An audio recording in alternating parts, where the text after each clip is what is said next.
Pushpa impossible serial के सभी fans को मेरा नमस्कार। तो फ्रेंड्स, जैसा कि कल के एपिसोड में आप देख ही चुके हैं कि केस महेंद्र जी जीत चुके हैं। गोलू उनको पूरे कानूनन तरीके से मिल चुका है और आयुषी जी गोलू की ज़िंदगी से जा चुकी हैं। तो खैर, आज का सीन कोर्ट के बाहर का है। कोर्ट के बाहर आने पे देवी सिंह जी को महेंद्र जो है वो थैंक्स करता है और उनका पैर पकड़ लेता है, पैर छूता है। तो देवी सिंह जी उसे उठाती हैं और कहती हैं कि ये 1 लाख का चेक जो आपने मुझे दिया था, आप इसे रख लीजिए। हालांकि महेंद्र वो चेक नहीं लेना चाहता है। तो देवी सिंह जी कहती हैं कि महेंद्र जी, ये केस मैंने भावनात्मक रूप से लड़ा था, मैंने पैसों के लिए नहीं लड़ा है। फिर महेंद्र कुछ काम के लिए चला जाता है। तो पुष्पा देवी सिंह जी का शुक्रिया अदा करती है और कहती है कि अगर ये केस हम लोग हार जाते तो महेंद्र की हालत मैं नहीं देख पाती। तो देवी सिंह जी कहती हैं कि ये मैं जानती हूँ, हम दोनों के लिए ही महेंद्र जी का ये जो केस था गोलू को लेके बहुत ही महत्वपूर्ण था और ये हम दोनों की जीत है। अभी पुष्पा और देवी सिंह जी बात कर ही रही होती हैं, तभी सामने से नयनतारा जी भी आती हैं। नयनतारा जी आती हैं देवी सिंह जी और पुष्पा के पास, और वो आकर पहले तो केस जीतने के लिए बहुत सारी बधाइयाँ, कॉन्ग्रेचुलेशन देवी सिंह जी को कहती हैं। हालांकि दोनों ही वकील हैं और दोनों ने अपने अपने क्लाइंट के लिए ज़बरदस्त केस लड़ा है और दोनों ही शहर की नामी गिरामी वकील हैं। नयनतारा जी बोलती हैं कि कहीं ना कहीं देवी, ये जो कोर्ट के अंदर केस लड़े जाते हैं वो कहीं ना कहीं फैक्ट्स पे लड़े जाते हैं, लेकिन आज जो केस लड़ा गया उसमें जज्बात था। और मुझे शुरू से ही लग रहा था कि ये केस जिस तरह से जज्बात पे है, कहीं ना कहीं इसका फैसला महेंद्र जी के ही हक में होगा। लेकिन आयुषी जी भी गलत नहीं थी, और अगर गलत थी तो कहीं ना कहीं महेंद्र जी भी गलत थे और आयुषी जी भी गलत थी।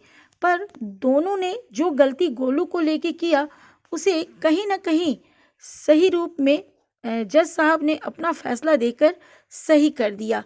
और मुझे भी खुशी है कि महेंद्र जी को गोलू मिल गया, और इसके लिए वो फिर से एक बार देवी सिंह जी को बधाई देती हैं, शुक्रिया अदा करती हैं और कहती हैं कि आपने जिस तरह से केस लड़ा सही मायने में वो काबिले तारीफ़ है। और उसके बाद वो पुष्पा जी की भी बहुत तारीफ़ करती हैं, कहती हैं कि पुष्पा जी के भी जज्बात देखने लायक थे कि ये महेंद्र जी को कितना सपोर्ट कर रही थी। तो पुष्पा जी भी उनकी तारीफ़ करती हैं कि आपने भी जो कुछ कहा कोर्ट में वो काफ़ी अच्छा कहा। उसके बाद नयनतारा जी चली जाती हैं और पुष्पा जी और देवी सिंह जी भी कुछ देर बात करने के बाद वहाँ से चले जाते हैं और पुष्पा घर आती है। घर में वो बच्चों को खाना खिला रही होती है, तभी वो राशि के बारे में पूछती है कि राशि का से तुम लोगों की बात हुई है कि नहीं, क्योंकि राशि अपने दोस्तों के साथ कोई फिल्म देखने के लिए गई है। तो दोनों भाई कहते हैं कि नहीं, बात हुई है, वो ठीक है। उसके बाद वो कहती है कि आज गोलू महेंद्र को मिल गया तो मुझे बहुत शांति महसूस हो रही है, कैसे महेंद्र गोलू के बगैर जीता। तो उसके बाद चिराग और अश्विन हंस के कुछ कहते हैं मजाक में। तो वो कहती है कि जब तुम दोनों बाप बनोगे, पेरेंट्स बनोगे ना, तब तुम्हें समझ में आएगा कि बच्चा क्या चीज़ होता है। जब राशि मुझे छोड़ के दिलीप के पास गई थी तो रहती थी बाजू के घर में, लेकिन मुझे बहुत टेंशन होती थी। तो चिराग कहता है कि लेकिन हम दोनों भाई को जब तू घर से निकाली थी तो कितना खुश थी। तो इस पर पुष्पा कहती है कि मैं खुश थी, मुझसे पूछ कि जब मैं तुम दोनों को घर से बाहर की थी तो मेरे दिल पे क्या बीत रही थी। जब तक तुम दोनों ना पेरेंट्स नहीं बनोगे ना, तब तक तुम लोग बच्चे की वैल्यू नहीं समझोगे कि अगर बच्चे को कुछ होता है या बच्चा माँ से दूर होता है तो उसके दिल पे क्या गुजरती है। तो ये बात सुनने के बाद दीप्ति को अंदर में कुछ दुख सा पहुंचता है, क्योंकि कहीं ना कहीं डॉक्टर ने यूट्रस के प्रॉब्लम में को लेके उसे कहा है। जैसा कि आपने पहले के एपिसोड में देखा है कि उसके यूट्रस में कुछ प्रॉब्लम है, जिसके कारण कि वो माँ नहीं बन सकती है, और अगर वो माँ बनती है तो कहीं ना कहीं प्रेगनेंसी में रिस्क है। डॉक्टर की ये कही हुई बात को दीप्ति यहाँ पर याद करती है और वो समझ नहीं पाती है कि वो अपनी प्रॉब्लम कैसे किसी से कहे। इस वक्त वो ना तो पुष्पा को यानी कि अपनी सासू माँ को बता सकती है और ना ही अपने पति को बता सकती, यानी कि घर में सभी लोग हैं लेकिन वो अपनी इस प्रॉब्लम को डिस्कस कर पाने में कहीं ना कहीं झेप महसूस कर रही है। और रात के सीन में ये दिखाया गया है कि दीप्ति जो है वो लैपटॉप पे इस प्रॉब्लम के बारे में कुछ सर्च कर रही है लैपटॉप पे। तो पीछे से अश्विन जो बैठ के वो भी लैपटॉप पे काम कर रहा है, वो दीप्ति को कहता है कि दीप्ति, मैंने मयूर सर और परेरा सर को मिलाने का जो काम किया वो तो काफ़ी अच्छा हुआ, लेकिन मैं चाहता हूँ कि वो लोग किसी बड़े बिजनेस प्रोजेक्ट पे काम करें और उसके लिए मैंने कुछ काम किया है, तुम आके इसे चेक कर लो ना। तो दीप्ति उसकी बात नहीं सुन पाती है। तो पास आता है अश्विन और उससे पूछता है कि क्या कर रही हो। तो दीप्ति कहती कि कुछ नहीं।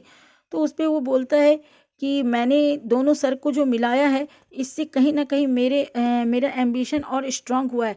और जानती हो दीप्ति, जितना ज़िंदगी में हम आगे बढ़ते हैं ना, ये प्यास बुझती नहीं है और आगे बढ़ने का मन करता है। तो इस पे दीप्ति कहती है कि तुम एम्बिशियस बन रहे हो, अपने एम्बिशन को पूरा करना चाहते हो, ये तो बात ठीक है, लेकिन कहीं अपना एम्बिशन पूरा करते करते अपनी दुनिया में इतना मत खो जाना कि हम सबको भूल जाना, मुझे भी भूल जाना। तो अश्विन कहता है कि तुम चारों जो हो ना मेरी ज़िंदगी के पिलर हो, मम्मी, तुम, चिराग, राशि, और अब पांचवें पिलर के बारे में भी तो हमें सोचना है। ये बात जैसे ही अश्विन दीप्ति से बोलता है पांचवें पिलर के बारे में, यानी कि अपने बच्चे के बारे में, तो दीप्ति कहीं ना कहीं फिर से उसी सोच में डूब जाती है कि मेरा माँ बनना कितना रिस्की है, मैं इस बारे में अश्विन से क्या बात करूं। फिर वो चुप हो जाती है और अश्विन उसके गले लग जाता है। लेकिन इतने क्लोज होने पर भी, अश्विन के साथ इतने क्लोज होने पर भी वो अपने मन की बातें कह पाने में खुद को काफ़ी असमर्थ महसूस कर रही है। उसे लगता है कि आखिर क्या किया जाए कि मैं इस समस्या से बाहर निकल सकूं। उसके बाद अश्विन उससे कहता है कि देखो दीप्ति, अगर तुम अभी जॉब के लिए कोशिश करना चाहती हो, माँ नहीं बनना चाहती हो, तो मैं तुम्हें इसके लिए फोर्स नहीं करूँगा। तभी अश्विन का कोई फ़ोन आता है और वो फ़ोन पे लग जाता है। तो दीप्ति मौके देखकर फिर वो भी किसी डॉक्टर को फ़ोन करती है ताकि उनसे आईवीएफ के बारे में डिटेल्स में जानकारी ले सके।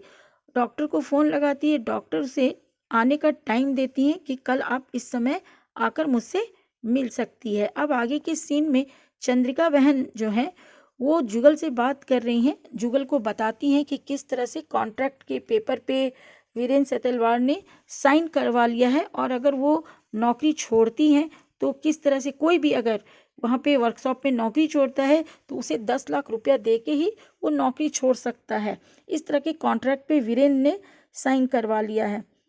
ये जानने के बाद जुगल को काफ़ी झटका लगता है और वो कहता है कि वीरेन कितना गिरा हुआ इंसान है पुष्पा, तू देख ले, इसने इन महिलाओं को किस तरह से ट्रैप कर दिया है। लेकिन जुगल फिर चंद्रिका बहन को कहता है कि आप घबराइए नहीं, मैं कुछ ना कुछ उपाय सोचूंगा। तो चंद्रिका कहती है कि हाँ जुगल, कुछ ना कुछ तो सोचना पड़ेगा, वरना हमारा क्या होगा, बस हम इसी तरह से वीरेन के नीचे दब कर काम करते रहेंगे। तो जुगल कहता है कि आप अपना ख्याल रखिए और फिर मैं आगे आपसे फिर बात करूँगा।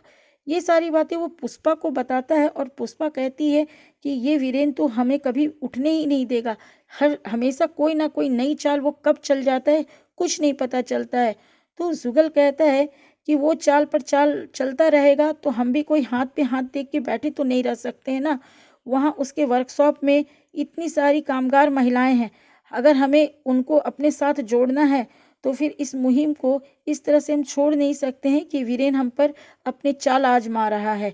तो पुष्पा कहती है कि नहीं, ये तो नहीं हो सकता है, हमें वीरेन की हर चाल का जवाब तो देना ही पड़ेगा। तभी वहाँ पर अश्विन आता है और कुछ पेपर है जो पुष्पा से मांगता है। तो पुष्पा कहती है कि ठीक है, तू यहाँ पे बैठ, मैं लेके आती हूँ। पुष्पा अश्विन को जुगल के पास बिठाकर उस पेपर को लाने के लिए जाती है अपने घर। तब तक जुगल जो है अश्विन से कुछ बातें करता है, अपने ऑफिस की कुछ बातें जो है अश्विन जुगल के पास कहता है कि उसकी भी कंपनी में किस तरह से माल बनता है और माल बनाने के लिए उसे भी कामगार लोग नहीं मिलते हैं। तो हमारी कंपनी में हमारे जो बॉस हैं इस तरीके से अपना चीज़ जो है बनवा के मंगवाते हैं। यानी कि कहीं ना कहीं अश्विन अपने कंपनी की बात बता रहे हैं कि किस तरह से उसके यहाँ कोई चीज़ का प्रोडक्शन होता है और किस तरह से वो लोग कच्चा माल भेज के किस तरह से बनवाते हैं। और उसी अश्विन से बात करते करते ही उसी में से जुगल को कुछ उपाय मिल जाता है। सो जाता है, वो सोचता है कि पुष्पा आएगी तो इस उपाय पे पुष्पा से बात करूंगा। अश्विन वहां से चला जाता है और अगले सीन में अब राशि को दिखाया गया है कि राशि एक कैफ़े में बैठ के वो पिक्चर देख के निकली है दोस्तों के साथ, और एक कैफ़े में बैठ के अपने फ्रेंड्स के साथ वो दोस्तों के साथ आइसक्रीम खा रही है। उसके दोस्त लोग आइसक्रीम के ऊपर कुछ बोलते हैं, ऐसा कुछ बोलते हैं कि राशि को दिलीप की याद आ जाती है। उसकी आंखें भर आती है क्योंकि वो दिलीप के साथ आइसक्रीम खाने के लिए शाम के वक्त जाया करती थी। तो उसकी आंखों में आंसू देखकर उसके फ्रेंड्स पूछते हैं कि क्या हुआ राशि। तो राशि कहती है कि आज काफ़ी दिनों के बाद डैड की याद आ गई। मैं डैड के साथ बहुत कम दिन रही थी, लेकिन उनके साथ मेरा बहुत ज़्यादा अटैचमेंट हो गया। मैंने बहुत कोशिश की कि माँ और पापा को मिलाऊं। मैं डैड को मम्मी से मिलाना चाहती थी, लेकिन नहीं मिला पाई। खैर, जो भी हुआ अच्छा ही हुआ, मैं कर भी क्या सकती थी। तो उसके फ्रेंड्स कहते हैं कि तुम्हें पुष्पा आंटी के बारे में भी सोचना होगा, कहीं ना कहीं तुम्हारे डैड पुष्पा आंटी के लिए गलत थे। तो इस पर राशि कुछ जवाब नहीं देती है, लेकिन वो हामी भरती है कि हाँ, तुम लोग सही कह रहे हो। के सीन में दिखाया गया है कि पुष्पा पेपर ला के अश्विन को देती है और अश्विन फिर वहाँ से चला जाता है। अश्विन के जाने के बाद जुगल पुष्पा को कहता है कि तेरा जो ये सुपुत्र है ना, अभी मैं उससे बात कर रहा था और उसकी बातों से ही मुझे एक आइडिया मिल गया, और काफ़ी अच्छा आइडिया दे के वो गया है।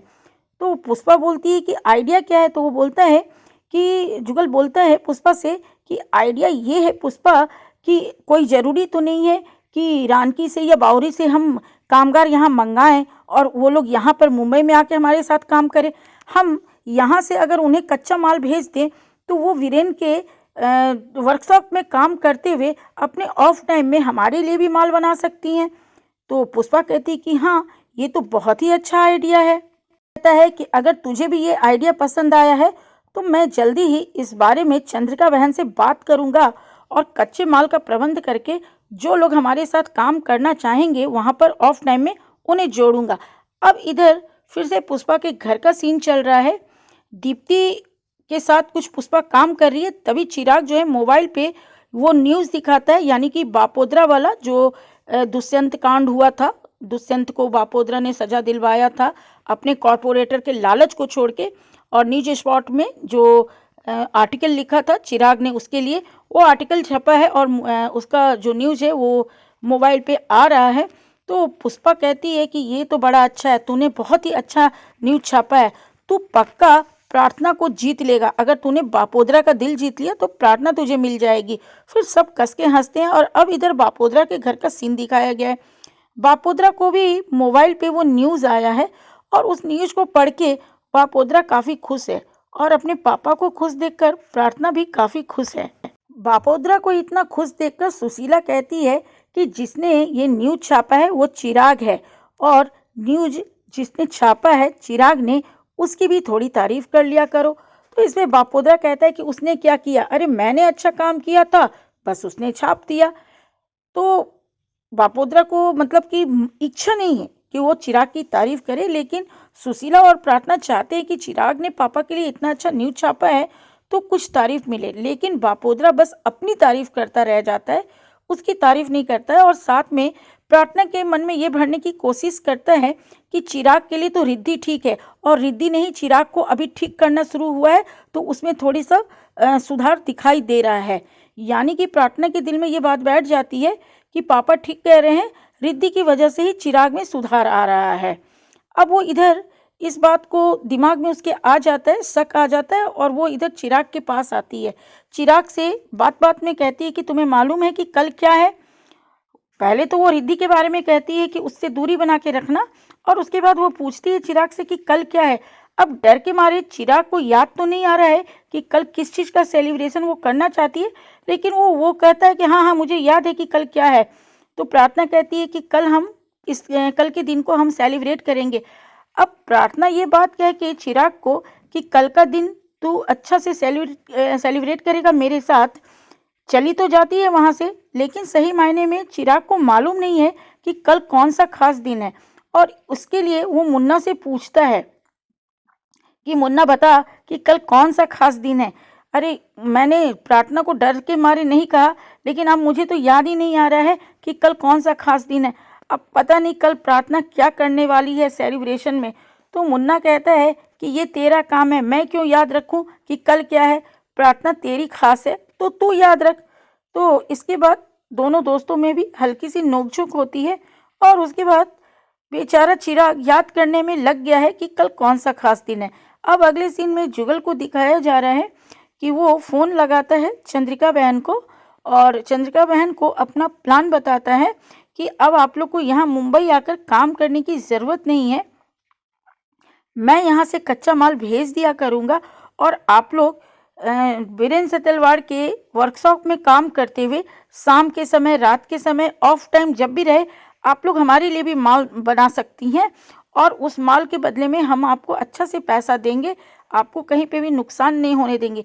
ये बात सुनने के साथ ही चंद्रिका बहुत खुश हो जाती है और कहती है कि जुगल ये तो तुम दोनों ने बहुत ही अच्छा उपाय निकाला है।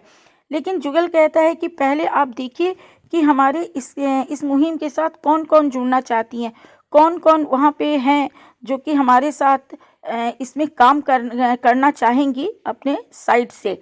अगर वो लोग तैयार होती हैं तो मुझे तुरंत उनका नाम भेजिए, तो मैं यहाँ से कच्चा माल भेजूंगा। अब इधर वीरेंद्र सतलवाड़ जो है वो अपना बिजनेस विदेश में फैला रहा है, यानी कि लंदन और अमेरिका में अब वो पौंड और डॉलर भी कमाना चाहता है और उसके लिए वो कोई प्रोजेक्ट पे काम कर रहा है और उस प्रोजेक्ट के ही तहत वो सुनील से कहता है कि इतना इतना माल तुम वहाँ भेज दो, यानी कि विदेश भेज दो। विदेश में यूएसए, लंदन, कई जगहों पे वो माल भेजने की बात करता है। तो फ्रेंड्स आज की कहानी बस यहीं तक थी।